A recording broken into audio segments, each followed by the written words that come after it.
Thank you, Chair. Bismillahirrahmanirrahim.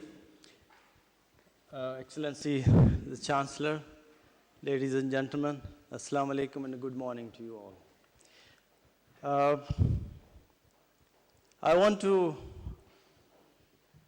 talk about this ethics and education in Pakistan because personally I consider that ethics is a cross-cutting issue and aspect, and in some of the presentations today also we heard that ethics of science or everyday life is very important, and I think it is absolutely appropriate that sitting in the Vatican and we talk about these aspects which I think can be brought together for the good of the world. Just very quickly, that although I talk about issues and aspects of Pakistan, and that's where we are based, but this ECO Science Foundation or Economic Cooperation Organization Science Foundation is an intergovernmental organization of 10 countries, and that is the region of 10 countries. You see that there are 6 of the former Soviet states, Pakistan, Afghanistan, Iran, and Turkey.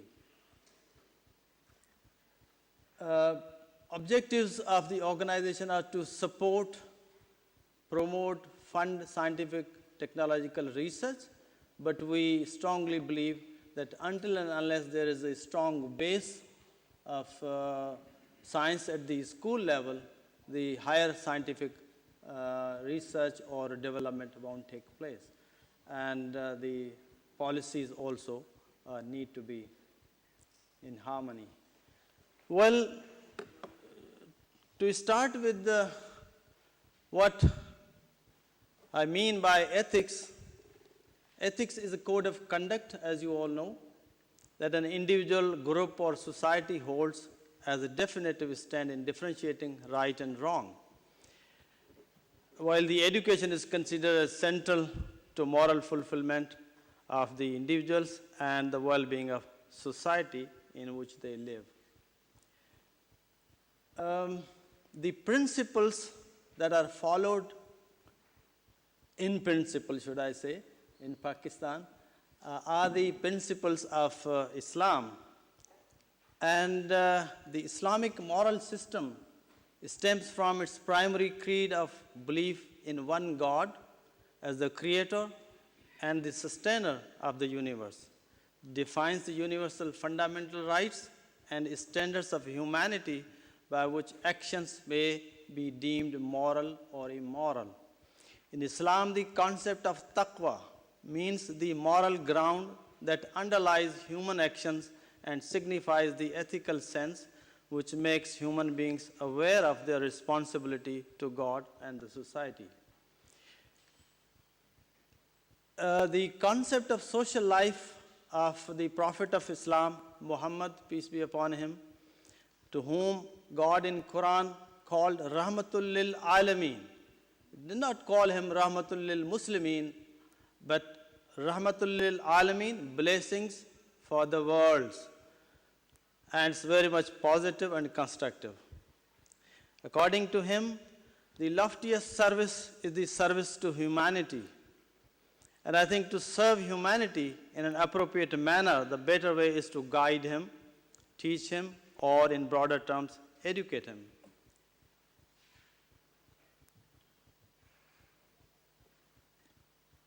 The Quran's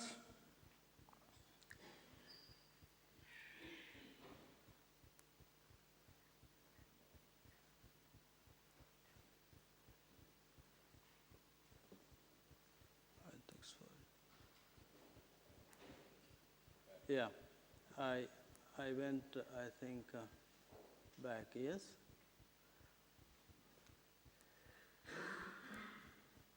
Yeah, the Quran's first verse that was revealed, it began with Iqra. and Iqra in Arabic means read. And Prophet Muhammad said, seeking knowledge, which I suppose is education, is compulsory for men and women. He also said, seek knowledge from cradle till grave.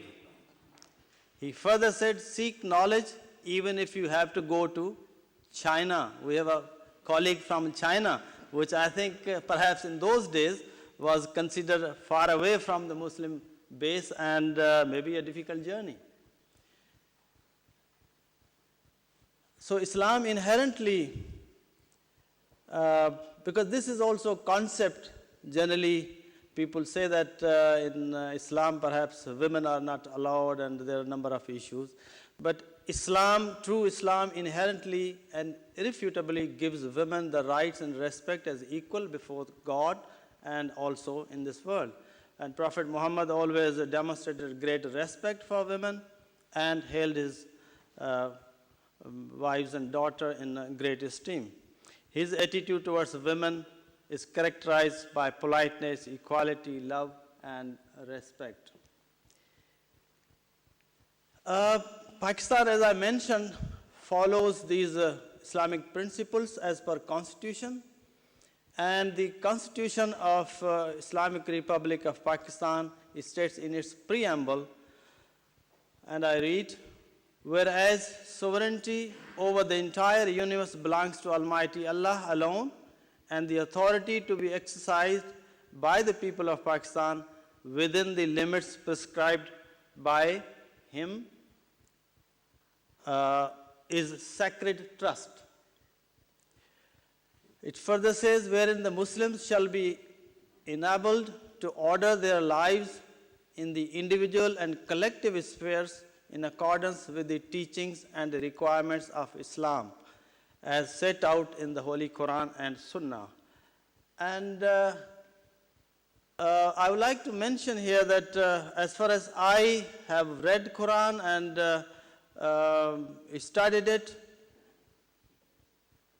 the book is absolutely scientific, supports scientific. Out of its 6,800 and some verses, over 1,200 verses actually mention science, mention research, mention biodiversity, and also that there are indications for those who think, and why don't you think, afala tatafakkarun, and there are a number of aspects that are highlighted there.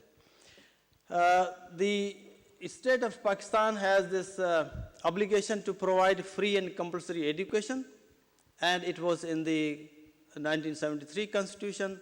It has been reinforced through the laws and policies subsequently at federal as well as provincial level. And the Constitution's Article 25A guarantees the right to education for all children age 5 to 16. This is the school age considered. The education levels or the structure is what you all are familiar with, the primary, secondary, higher secondary or intermediate, college and university. But there are parallel systems.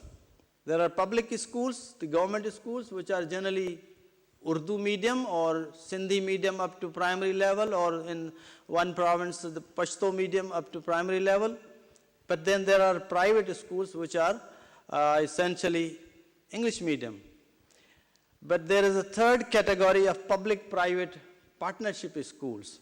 And these schools are, which I will say a bit more later, are schools that have been taken over by the private entrepreneurs or NGOs, and their management structure is different. Then you all know that the Madrassahs or the religious seminaries are there, which are, controversial as well. The latest data from a survey which the Youth Parliament of Pakistan has collected, over 180,000 public schools. These public-private partnership schools are included there. The almost 75,000 are private schools, but 12,599 are madrassahs, which normally when we talk about the enrollment and out of school children, these are not counted. These are counted as out of school children because they don't have any formal schooling. If we look at the public sector, it accounts for 70% of the enrollment, while private sector has 30%. And this is the figure of year 2014. But in 2013, same source, 74% were in public and 26% in the private. So in 1 year, this 4% shift, and this shift continues. This is what you see generally in a public school. Public schools lack facilities, they have less number of teachers, their quality, budgets, and number of other issues also are there. The private schools are again two types. One is the costly private schools with far superior quality of education, but mainly in urban areas. They use English as a language of instruction, and they charge quite fees. So this is a clear-cut kind of class system that is being in a way promoted, that the elite class goes to those kind of schools. But the other, because the impression of good quality schooling in the private, so there are mushrooming of low-cost private schools, but these mainly in the rural areas, catering for a kind of middle-class people. And the reason is nothing else but the low quality of education in government schools, and therefore people go for private schools. And here you see just a glimpse of a private school. The public-private partnership schools I mentioned, they are schools which have been in the government sector, but some philanthropists or NGOs and some parents perhaps convince and they take over. So the government has made a policy they can give schools to some NGOs to manage and improve the qualities, which is, these are a glimpse of public-private partnership schools. So they have a uniform which is in public schools, but slightly different methodology and teacher-student ratio. But then the madrassahs, which are more of controversial religious institutions, they could be at equivalent to school, college, or even university, and but they are most accessible. They are accessible because for the poor families, mainly because it's a free education, food and lodging is provided, so it really enhances the appeal to families who otherwise cannot afford to pay for their children. And this is what you see typical of madrasa. So, but when we look at the facts, and I have a brief report of an organization which is an education campaign called Alif Elan, 25 million broken promises. I have a few copies here. This shows that little over 25% of the Pakistan's population is really in this age, 5 to 16, which is the school-going age. So 52.91 million are the children, and out of that, only 27.89 million go to school. They are enrolled in the school. The 25 million children remain out of school. Now, as far as the female children are concerned, 55% of the school children in Pakistan are girls, and their enrollment rate is also less. And this is what you see, the urban-rural enrollment situation. Always more enrollment in urban areas, 94%, and less out of school children in the urban areas. But when you go to rural areas, the things are different. 21% remain out of school, and this is all But when we bifurcate this among the boys and girls, you see this income inequality and the effect on out-of-school children. The in the urban areas, more children go, and again this male-female difference you can very clearly see that if you go to rural areas, even more girls are out of school.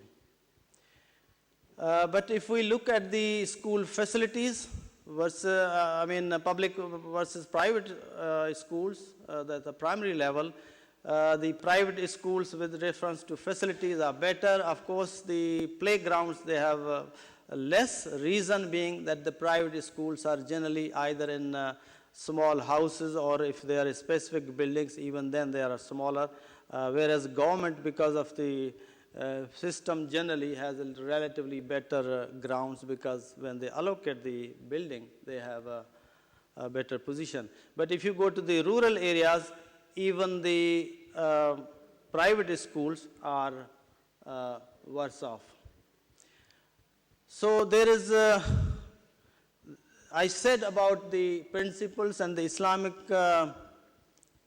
principles, but then there are people who I would say that they misinterpret Islamic law and don't allow their children, or particularly girls, to go to schools, and Malala Yousafzai's example is there.